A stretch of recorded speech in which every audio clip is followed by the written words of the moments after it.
Hello and welcome back to our channel. Today I'm back with another new chapter, that is our environment. So before starting this, we should know what is ecosystem. So basically, what is ecosystem?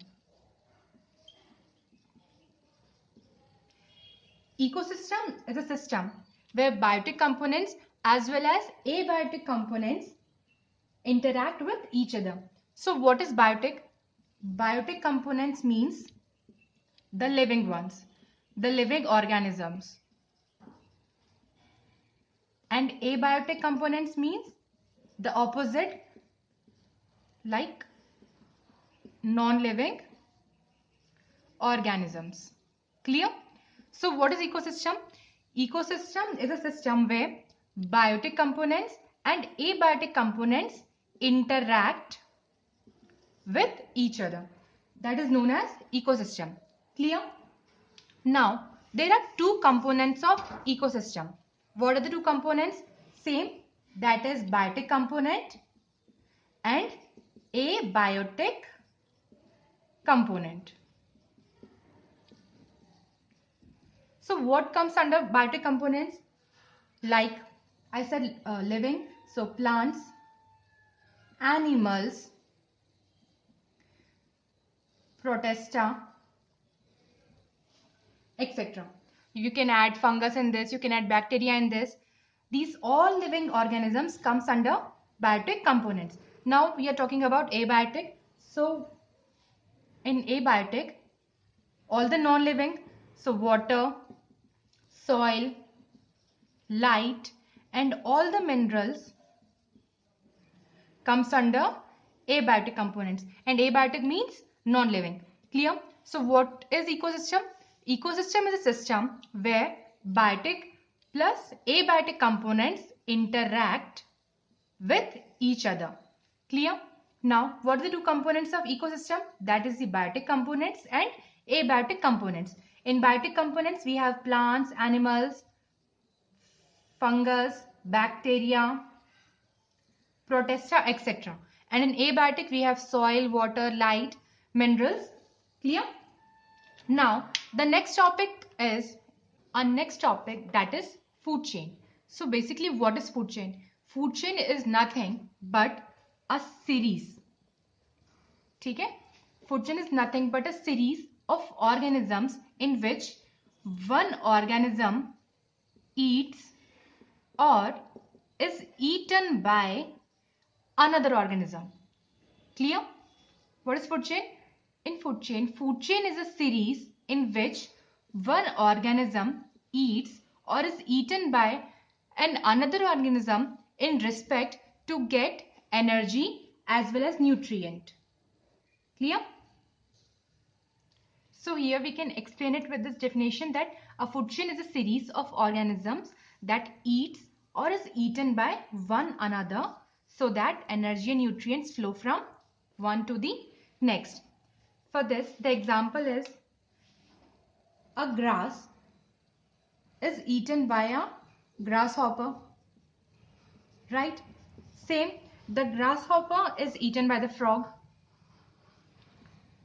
The frog is eaten by snake. And the same snake is eaten by the eagle. If you're good at drawing, you can draw the grass as well as the grasshopper and frog, snake, eagle, etc. But if you're not good, you can also draw a flow chart like this. Clear? So this is a chain. Eagle is not eating grass directly. First, the grass is eaten by grasshopper, then by frog, snake, means it is going in a series.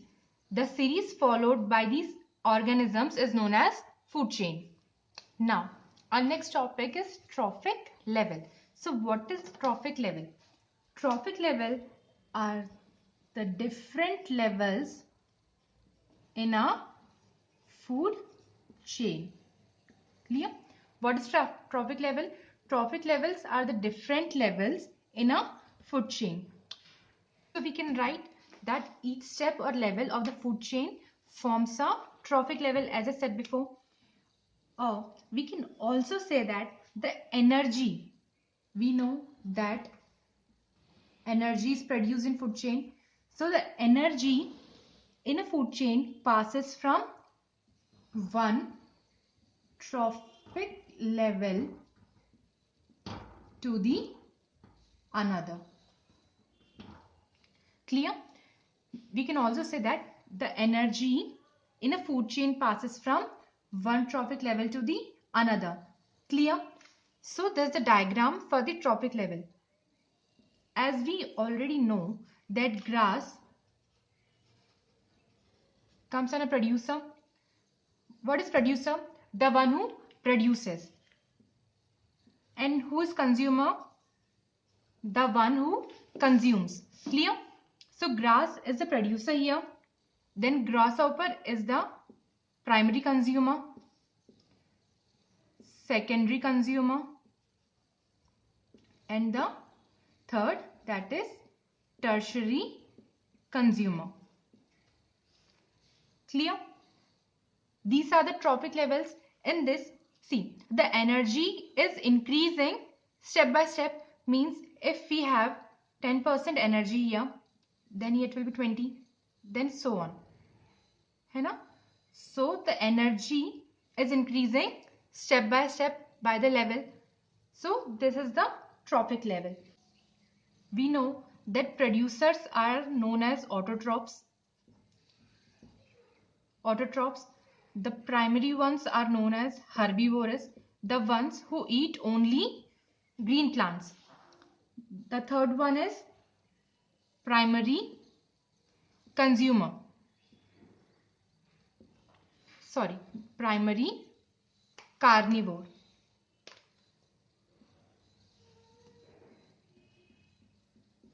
Carnivore, and the above one is secondary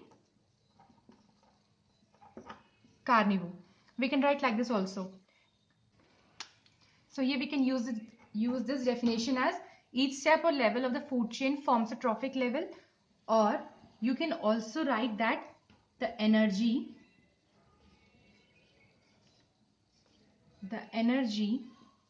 in a food chain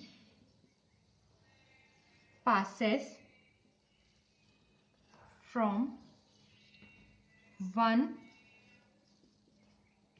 trophic level to the other. Clear? So this is trophic level. Now moving forward, the next topic is food web. Before this, we have studied food chain. And what was food chain? Food chain was a series. It was a series. Means it was going in a chain. But now we are talking about a web. And you all know that web is like interconnected to each other. Right? So this is a food web. In this, there is no chain, no sequence, no series. Means in a food chain, a grass was only eaten by a grasshopper, and grasshopper was only eaten by a frog, and then snake, and then so on. Right? The eagle was not eating frog directly, or the snake was not eating grasshopper directly. They were going in a sequence. Right? But in a food web, there is no sequence. Anybody can eat anyone. If they are getting, see, like a grasshopper is there and a grass is there. A grasshopper can eat a grass, this can eat this, a spider may be eaten by a mouse, a spider may be eaten by a grasshopper. Means there is no particular sequence. So what is food web? Food web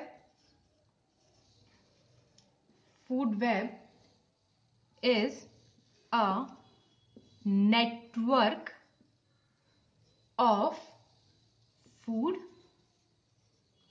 chains. Clear? What is a food web? Food web is a network of food chains. Means in this there are many food chains together which makes a food web. Clear? Now moving forward to a next topic. Next topic is energy flow in ecosystem. We know that the ultimate source of energy for all living organisms is the sun. So what do the plants do? The plants take up this solar energy from plants for photosynthesis. What do the plants do? They take up the sun's energy for photosynthesis and transfer it to the subsequent trophic levels.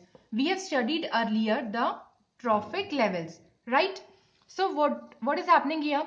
The green plants means the producers are taking up the sun's energy for photosynthesis, and by this what is happening? They are producing energy. So this energy is transferred to the subsequent trophic levels. Clear? Now the flow of energy is always unidirectional. Means it is always in a straight line. So how we can explain energy flow in ecosystem? We can say the flow of energy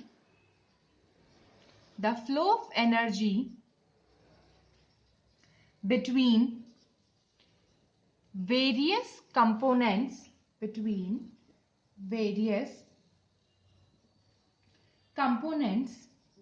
of the environment is called the energy flow. Clear? So what is energy flow? The flow of energy between two various components of the environment is known as energy flow. Clear? Now moving forward to the 10% law. Now what is this 10% law? What is this 10% law? The 10% law is the transfer of energy from one trophic level to the next. Means what? The transfer of energy from one trophic level to the next. We have studied that trophic level, and I've already said that the energy is transferred from one to the other. So the energy which is passing on by the law of 10%. Means 10%, 10%, 10% energy is going up. Clear? This was given first by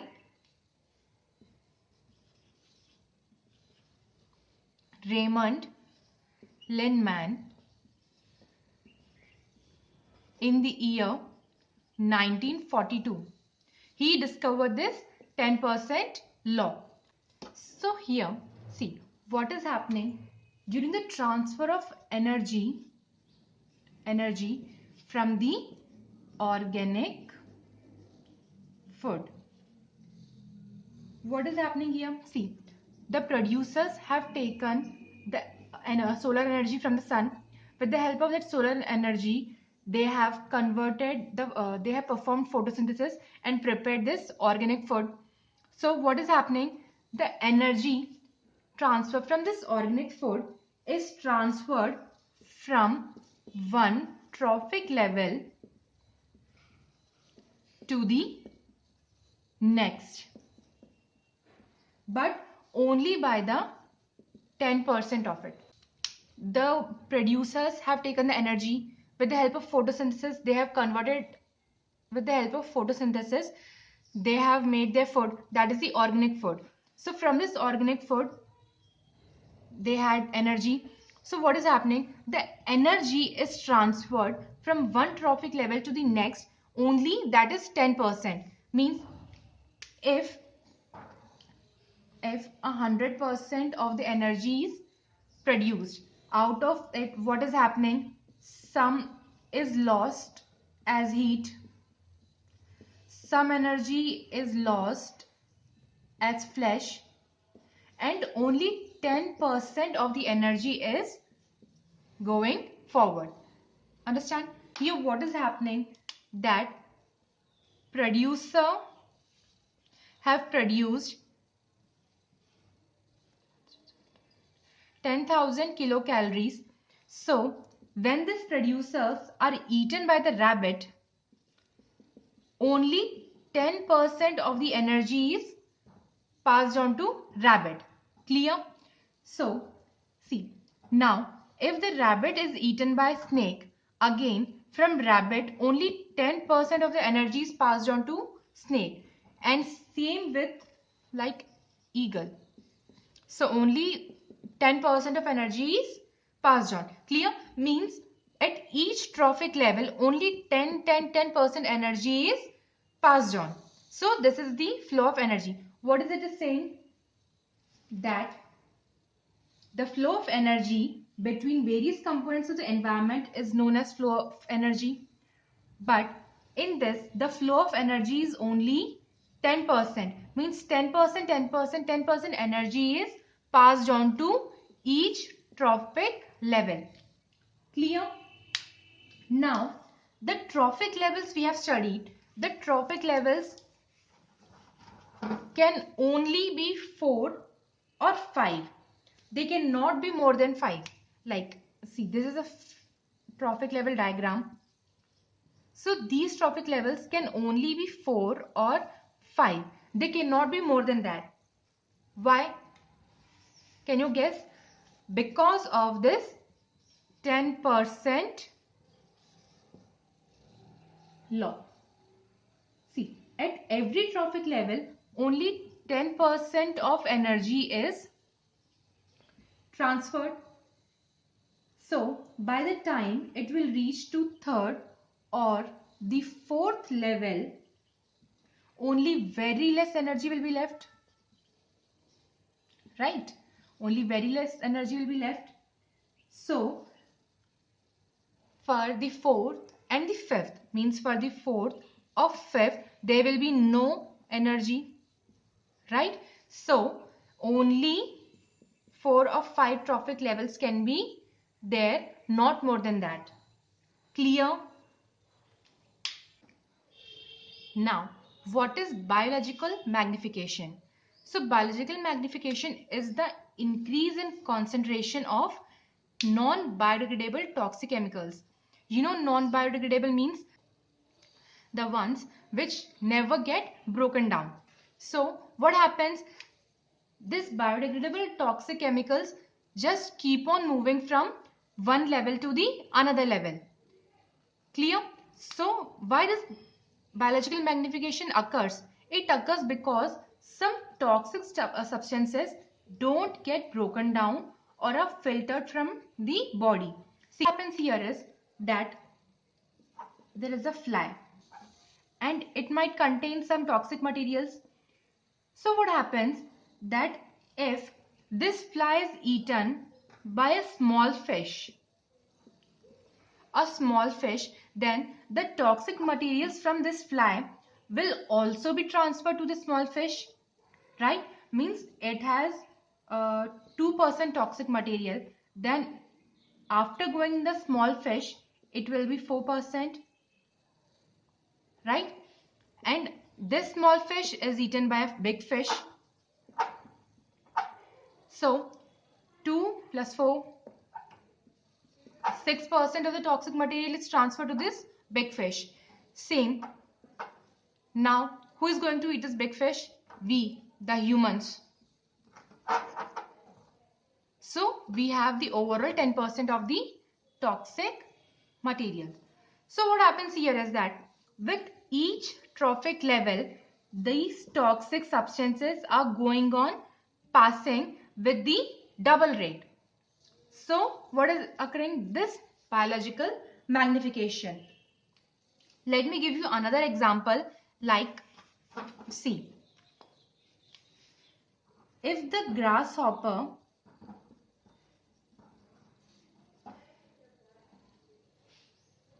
is having minimum biological magnification, the frog which is consuming this grasshopper will have the moderate amount of biological magnification, and after eating this frog the eagle is going to have the maximum amount of biological magnification. Means the top level ones are going to affect more from this biological magnification. Clear? So what is this? It is an increase in concentration of the non-biodegradable toxic chemicals at each trophic level. And why this is occurring? Because of the substance down, or they are not getting filtered out of the body. Clear? Now the next topic, the last topic of our chapter, that is ozone layer. We know that ozone layer is a layer made up of O3 gas, and it is present in the stratosphere. It is present in the stratosphere layer. And we also know that ozone layer protects us from the harmful UV rays. If we get in contact with this UV rays, we might get affected by skin cancer,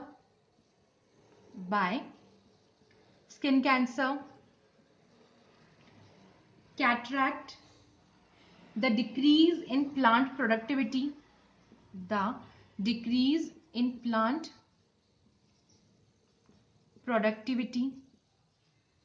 as well as the immunity will be lost. In humans. So what is happening here is that ozone layer, which is made up of O3 gas present in the stratosphere layer, is protecting us from the harmful ultraviolet radiations, because if we get in contact with this UV rays, we might get affected by skin cancer, cataract, and the plant productivity will be decreased, and the immunity will be lost in the humans. Why there is hole in ozone? Because of the gas known as chlorofluorocarbon, which is also known as CFC gas. So what is this CFC made up of? CFC is a combination of chlorine as well as fluorine and carbon. What is CFC made up of? CFC is made up of chlorine, fluorine and carbon. And where CFC gas is used? Earlier it was used in our deodorants, the sprays we use. Second, in refrigerators, air conditions, and the paints which we use in our homes. But now the CFC is banned. Why it is banned? Because of this we are having a hole in our ozone layer. Now after this CFC is banned, we are back and successfully made our ozone layer, and it started building up, and again we are having a good ozone layer as a protective shield. Clear? So this was ozone layer. What is ozone layer? Ozone layer, which is made up of O3 gas present in a stratosphere. It helps us from ultraviolet radiations, and due to the hole in ozone layer, we were almost about to get affected by these, and the hole was due to the CFC carbon, which is a combination of chlorine, fluorine and carbon, which was earlier present in our deodorants, refrigerators, but now it is banned. So now as we have banned this, no one is using this. no one is using the CFC. So our ozone layer successfully started building up and we are back with our ozone layer. That's all in this chapter. Thank you.